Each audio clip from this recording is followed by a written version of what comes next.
We now learn how to create a new program. Here, you can see here, teach program step in the PC. We use the program and choose the direction button to discover the direction and to play the end button. And here is input.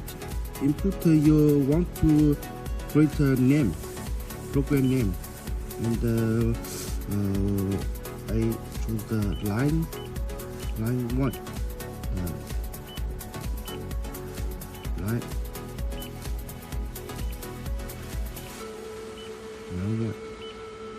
1. Here is press the enter button. You can see here is